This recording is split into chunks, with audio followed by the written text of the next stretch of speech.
आज जिस जड़ी बूटी की हम बात करने जा रहे हैं वो है रेगिस्तान में उगने वाला बेल का फल इंद्रायण या इंद्रायण।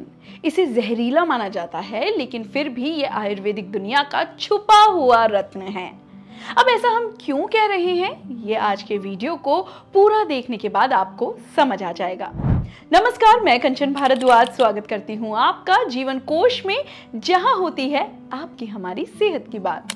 इंद्रायण, जिसे कोलेकिंथ, बिटर एप्पल या टुम्बा भी कहा जाता है, एक कांटेदार बेल है जो मूल रूप से रेगिस्तान और शुष्क क्षेत्रों में उगता है, जैसे राजस्थान, गुजरात, अफ्रीका और मध्य एशिया। इसका साइंटिफिक नेम है सिट्रुलस कॉलेस्थेंसिस। बाहर से ये देखने में किसी छोटे खरबूजे या गोल ककड़ी जैसा होता है, लेकिन स्वाद में बेहद कड़वा। इसी वजह से इसे जहरीला भी माना जाता है। दोस्तों, अक्सर जब भी हम किसी कड़वी चीज के बारे में सुनते हैं, बात करते हैं, हमारा पहला रिएक्शन होता है आई कांट टेक इट। लेकिन क्या आप जानते हैं, ज्यादातर आयुर्वेदिक हर्ब्स बिटर यानी कड़वी ही होती हैं, लेकिन हमारी बॉडी के लिए बहुत फायदा देती हैं। ऐसी ही जड़ी बूटी है इंद्रायण, जो कड़वी जरूर है लेकिन उसके गुण अनमोल हैं। इसकी यही कड़वाहट इसे आयुर्वेद में एक शक्तिशाली औषधि बनाती है। लेकिन दोस्तों, हम आपको बता दें कि हर कड़वा फल औषधीय गुणों से भरा हुआ हो, ये भी जरूरी नहीं है। इसीलिए जिस फल की आपको जानकारी ना हो उसे बिल्कुल ना खाएं। एक्सपर्ट की सलाह से ही कोई अलग चीज डाइट में शामिल करें। इंद्रायण का फल जहरीला भी होता है, इसीलिए इसका रॉ या कच्चा फल सीधा कभी नहीं खाया जाता, ना ही इसे ऐसे ही कंज्यूम करते हैं। आयुर्वेद में इसे स्पेशल प्रोसेस के बाद ही यूज किया जाता है। मोस्टली इसका इस्तेमाल ड्राई करके या पाउडर बना के होता है। दोस्तों, जब हम आपके सामने किसी जड़ी बूटी पर जानकारी लेकर आते हैं तो हमारा मोटिव सिर्फ इतना होता है कि आपको हर जड़ी बूटी के इस्तेमाल से पहले उसकी पूरी जानकारी होनी चाहिए। इसमें हम आपको बिल्कुल इस बात के लिए प्रेरित नहीं करते हैं कि आप बिना अपने शरीर को जाने और बिना डॉक्टर या आयुर्वेदिक एक्सपर्ट की सलाह के इन जड़ी बूटियों को आंख बंद करके डाइट में शामिल करें, क्योंकि जैसा हम हमेशा कहते हैं, हर शरीर अलग होता है और हर चीज पर अलग तरह से रिएक्ट करता है। आयुर्वेद में इंद्रायण को तीव्र प्रभावशाली औषधियों में गिना गया है। इसके गुणधर्म की बात करें तो इसका रस यानी टेस्ट कटु यानी कड़वा होता है, गुण लघु यानी हल्का और रुक्ष यानी सूखा होता है। इसकी प्रकृति उष्ण यानी गर्म होती है, इसी वजह से ये कफ और वात को नष्ट करता है, लेकिन पित्त को बढ़ा सकता है।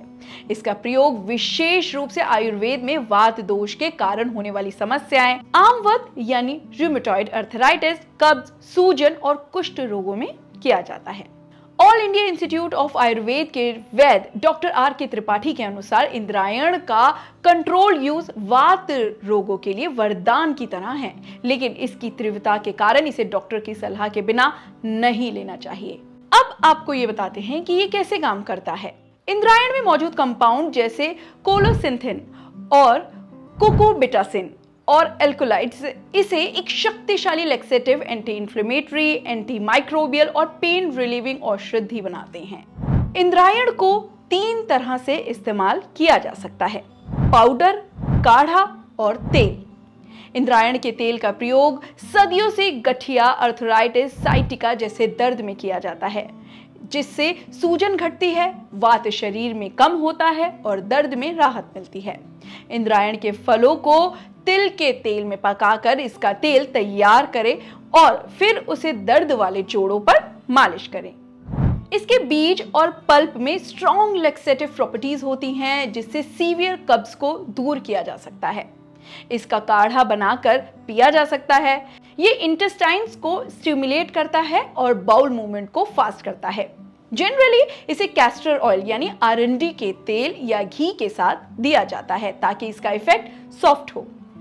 कभी भी इसे अकेले नहीं लेना है।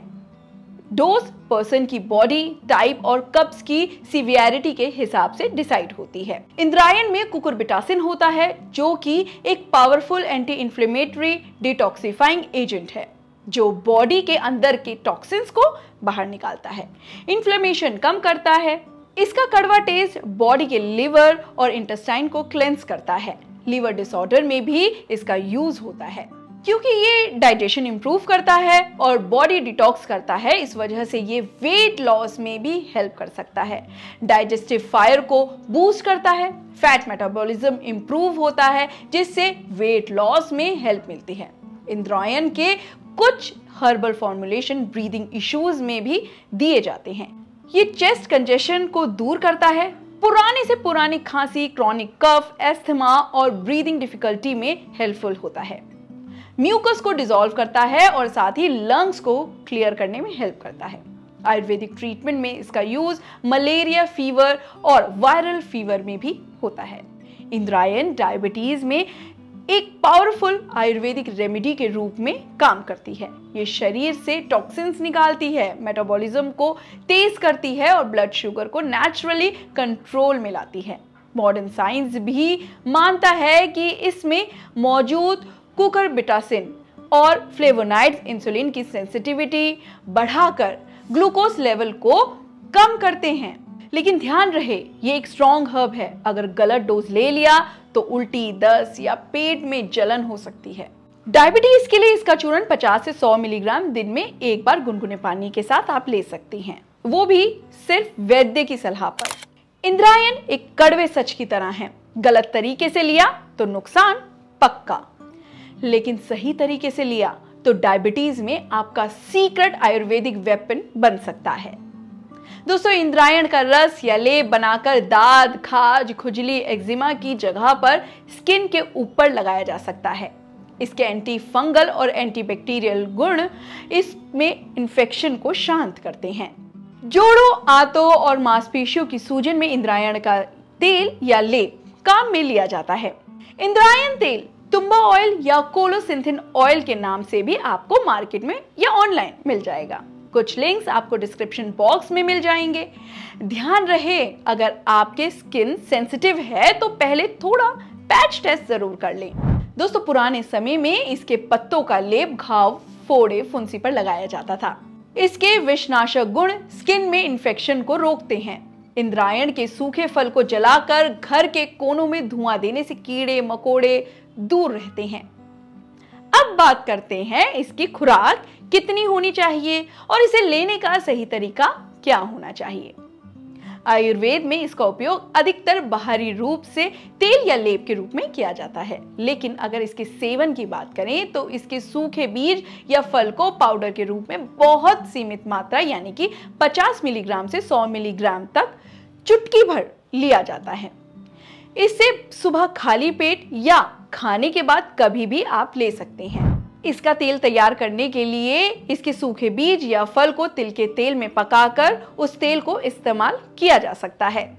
जहां इंद्रायण इतना फायदेमंद है, वहीं इसका गलत इस्तेमाल टॉक्सिक भी हो सकता है। इसीलिए कुछ सावधानियों की जरूरत है। जैसे इसके फल और बीज बहुत तीव्र प्रभाव डालते हैं। अगर आप इसे ओरली लेना चाहते हैं तो इंद्रायण का पाउडर या कैप्सूल आपको एक्सपर्ट की सलाह पर ही लेना होगा। इंद्रायण का बाहर से उपयोग सेफ है, लेकिन अंदर लेने का यूज सिर्फ वैद्य या एक्सपर्ट की गाइडेंस में ही करें, वरना फायदे से ज्यादा नुकसान हो सकता है। ये बहुत कड़वी और स्ट्रॉन्ग है। कभी भी सेल्फ मेडिकेशन मत करें। Pregnancy, breast feeding, heart patient या बच्चों को बिल्कुल भी नहीं देना चाहिए। कई बार लोग पूछते हैं कि ये असर कब तक दिखाती है, तो हम आपको बता दें, इसका बाहरी उपयोग अधिक सुरक्षित है और जल्दी असरदार माना गया है। लेकिन अगर आप इसको पी रहे हैं तो इसका असर धीरे धीरे होता है, तो पेशेंस रखना बहुत जरूरी है।